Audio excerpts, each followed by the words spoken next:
You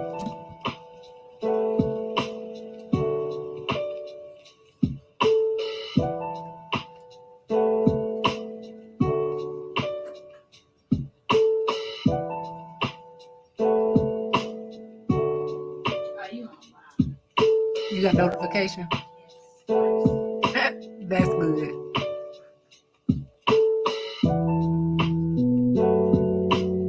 Yes. Hey, Red. It's been a while. What's going with you? What's going on with you? What's good? It's been a while. Hope all is well with you and your family. Hope all is well.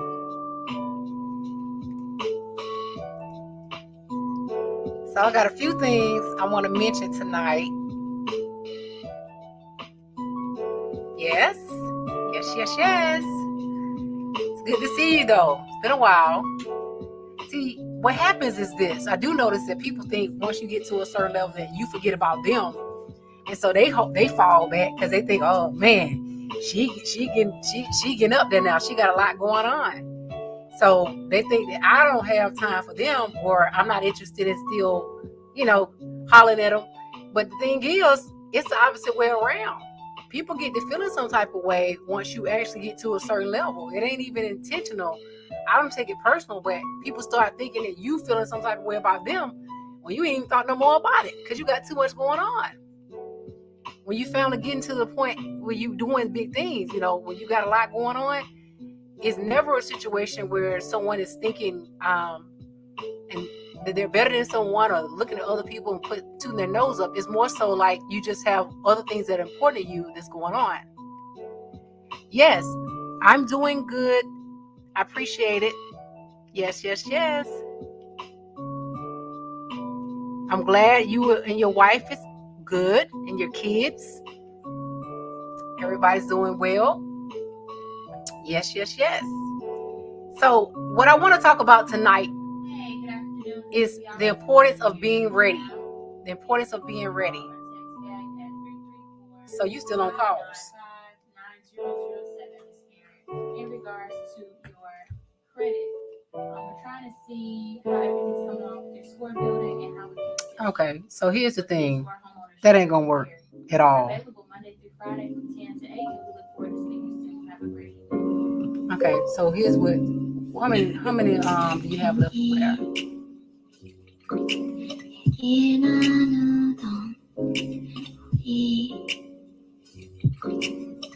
So what I'm gonna do, just stop there, and I'll take over that.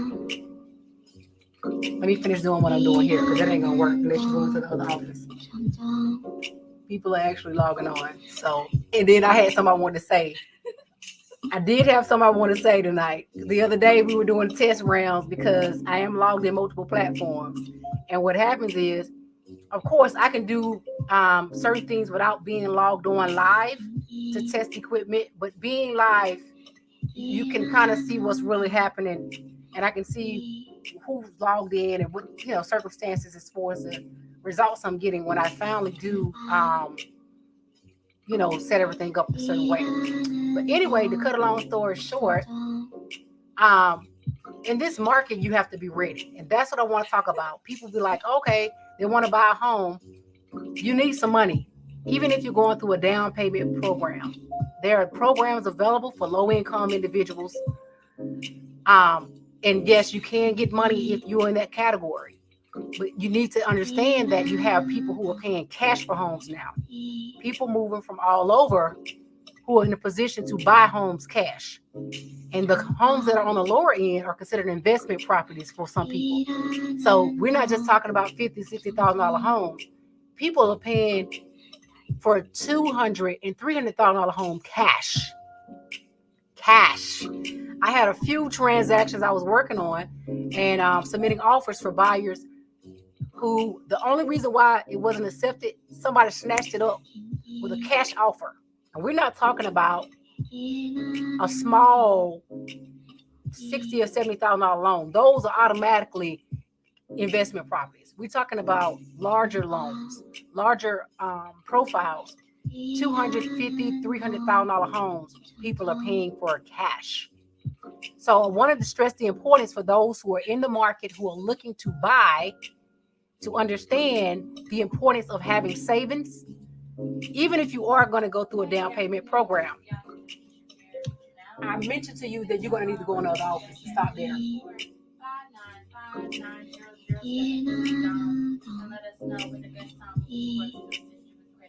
I don't think you heard what I said, Tatiana. You're going to have to stop. You can go into the other office if you like, but right now I'm on a video. So since we got more than one office with computers, more than welcome to go in the other one. But I am on the live, so I thought you heard me tell you that you can stop the calls and I can take over. But did you hear what I said? I said go ahead and stop.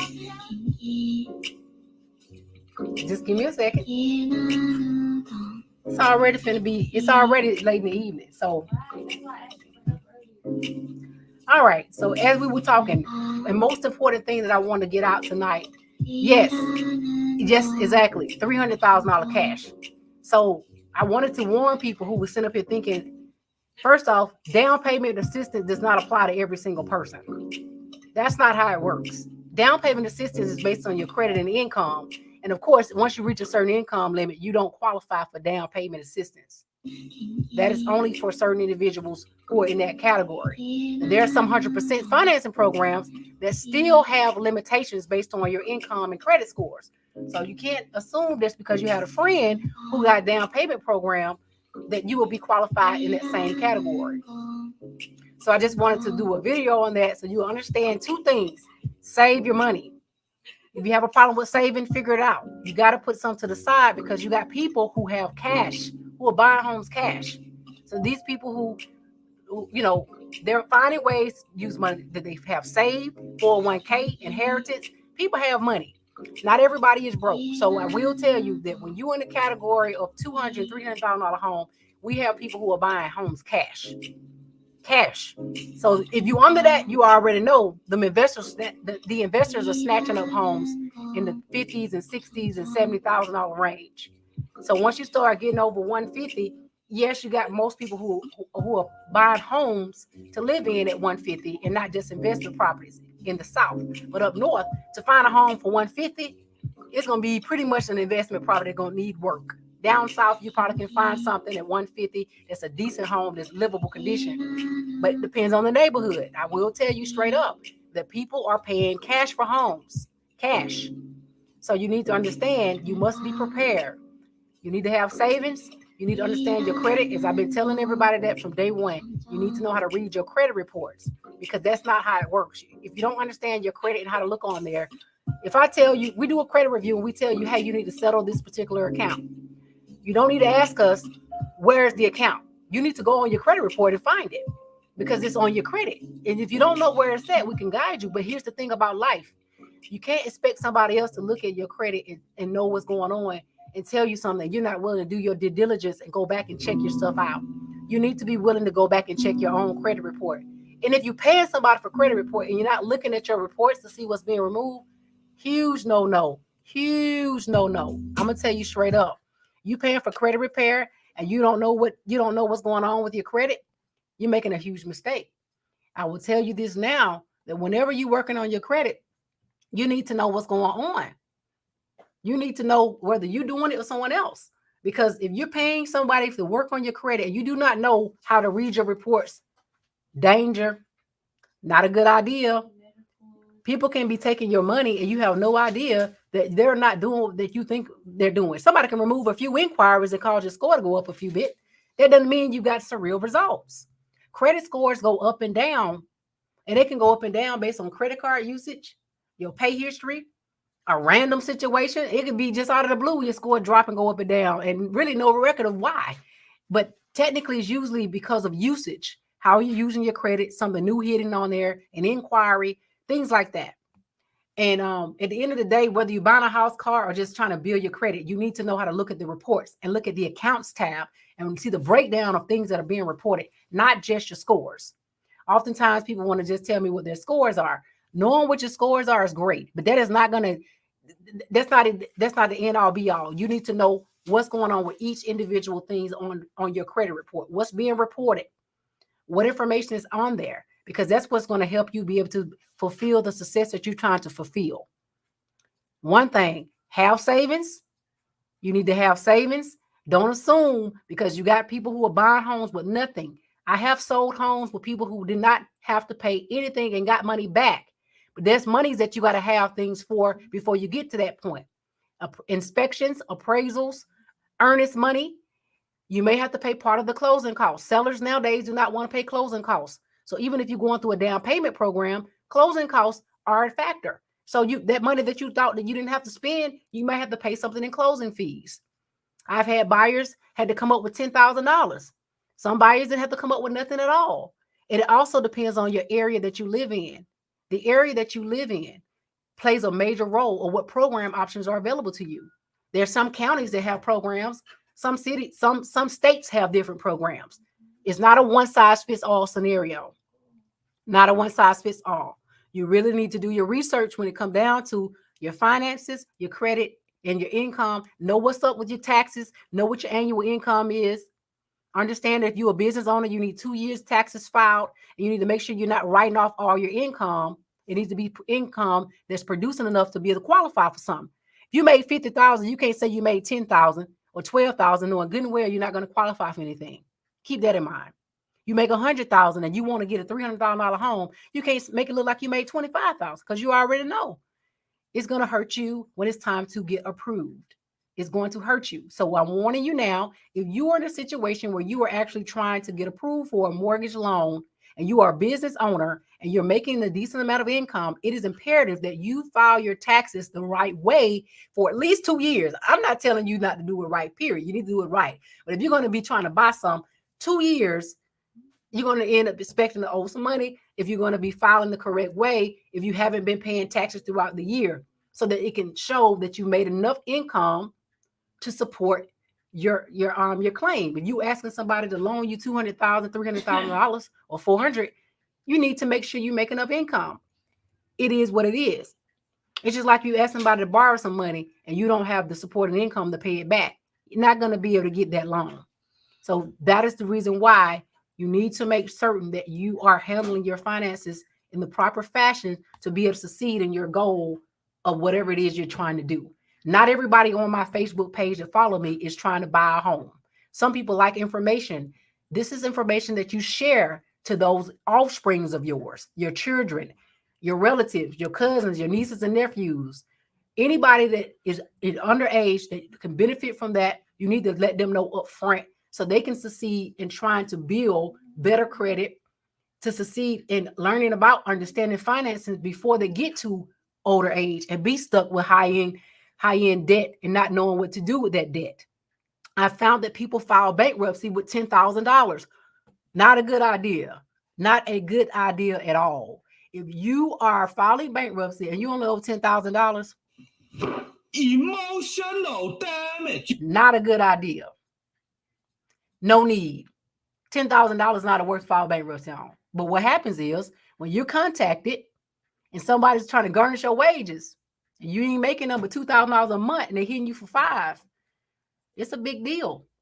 It is a big deal. That is why it is urgent that you pay attention to your finances. And when it comes down to it, when somebody sends you a notice about possibly garnishing your wages, you need to respond. And when you move, you need to make sure your address is forwarded. You have a forwarding address, because when you don't do that, when somebody's after you for something, they can send it to an old address and have a judgment against you for their claim and end up messing you up. Not going to be a good idea. Not going to be a good idea. Once they start garnishing your check, it's hard to stop it. So a lot of times people will file bankruptcy on the $10,000 or some small debt just because they want to stop it. Here's how it works. If you file a Chapter 13 or Chapter 7 and you don't complete it, it's still on your credit report. I've had cases where people are like, well, that's supposed to be in my bankruptcy. That's supposed to be in my bankruptcy. Bruh. Guess what, bro? If it ain't in your bankruptcy, obviously a lot of times, you know why? You did not include it, or secondly, you didn't complete the bankruptcy. If you file bankruptcy, whether it's a Chapter 7 or Chapter 13, they're going to slap it on your credit, because once you file and give them partial monies, it's cease and desist letters are sent to all creditors to stop contacting you. And it's on your report that you filed, so they can no longer contact you. But guess what? If you don't complete the bankruptcy proceedings, it's still going to stay on your credit. Chapter 7, 10 years. Chapter 13, 7 years from the date of filing. Whether you're discharged or dismissed, it's going to stay on there. And if you pay somebody to try to remove it, 9 times out of 10, it won't come off on all 3 reports. Been there, done that. I didn't have to pay nobody for mine, but people have paid me, and I had to let them know we're not able to proceed because it's not moving. Every now and then, it's a hit and miss. Before COVID-19, a lot of things could be done. Once COVID-19 hit, you would barely even get a response from some of those people when it come down to sending letters off to the credit bureaus about bankruptcy dispute. And because it's reporting on so many different systems, it's about 12 or 13 different steps that you have to go through to even get it off. And sometimes it's not removed on all 3. So I no longer do that. I don't want to take nobody money and then they wasting my time or thinking that I'm going to be responsible for something that I have no control over. So I don't. If it's something we can't do, we keep it real and be honest up front. We don't even fool with it. We'd rather not agree to do something if we know it's going to be a difficult task or possibility that it's not going to work. Don't even want to take your money, because I know that people hard-earned money is important. When people go to work and they pay and they trying to pay bills, no one wants to be stuck with not being able to be in a position to pay bills, because they're paying for credit repair. And then if you're paying for something, you can't even get the results. That's even worse. You in most cases, you are trying to put yourself in a situation that you are getting your credit in order, but there's some things it's not going to happen. You need to do some due diligence and taking care of things on your own. Preventive measures, very urgent, preventive measures. So as mentioned before, I'm going to end this call. I wanted to touch base about a few things. Make sure your money's saved. This market is a beast. You got cash buyers, people who got money. There are down payment programs based on your location. It does not apply to all individuals. There are people who make too much money who wouldn't qualify, so they expect you to have some savings. There are people who do not make enough money to qualify for much at all, so you're going to have a problem even finding a home because the homes are being snatched up by investors. Very important that you understand these things so that you will be prepared for your turn. Your turn will come, but if you don't prepare in advance, it's not going to weigh out like you had planned. So my advice is always prepare in advance. If you don't prepare in advance, it's not going to be a good thing. And so that makes a huge difference in your success, a huge difference in your success. Preparing in advance, being ready. So this is what this video about. How you doing, Sean? You came in when I'm about to get ready to end it. But I wanted to touch bases. With you guys because I've been getting people contact me about different programs, but you need to understand that that does not apply to every scenario. It does not apply. Everybody does not qualify for the same program. And then it's based on your income, your credit, and your overall report and your debt to income, things that you're paying out and what you have coming in. Student loan debt is counted against you, whether you're paying for it or not. If it's forbearance or you're not paying it, they're going to count 0.5%. And that's going to be a greater deal off your income, a great amount. So if you don't want a whole lot coming off, you need to make sure that you have some type of repayment plan option to set up so that you don't prevent from being in a situation where you're stuck because you don't have enough income to qualify for a mortgage loan, but you're paying $1,200 to $1,500 for rent. There's people who are paying $1,200 for rent. And now, guess what? Some people are getting notified that the landlord is asking for more money. We're not talking about $100. We're talking about $200, $300, $400 extra compared to what they were paying when the lease was up. So you mean to tell me your rent went from $900 to $1,200 to $1,400 for the same place of living? And most people don't have an extra $400 laying around to pay for rent. Put yourself in a situation where you don't have to worry about that at all. Write it down. Put yourself in a position to not have to worry about that. Paying rent. And then, everybody has to pay rent at some point. So I'm not saying that you're not going to pay rent. First off, you need to be on your own and paying rent somewhere. Then get established if you need to do that. So I'm not saying that, no, don't ever pay rent. Yeah, you got to pay rent. Is paying rent is better than staying with somebody else or not having something at all. What I'm saying is, if you have a goal of being a homeowner, then you got to prepare for it. If you don't prepare for it, you're going to be stuck. All right. So anyways, so I'm about to leave and it's over. Let's go. Bye-bye.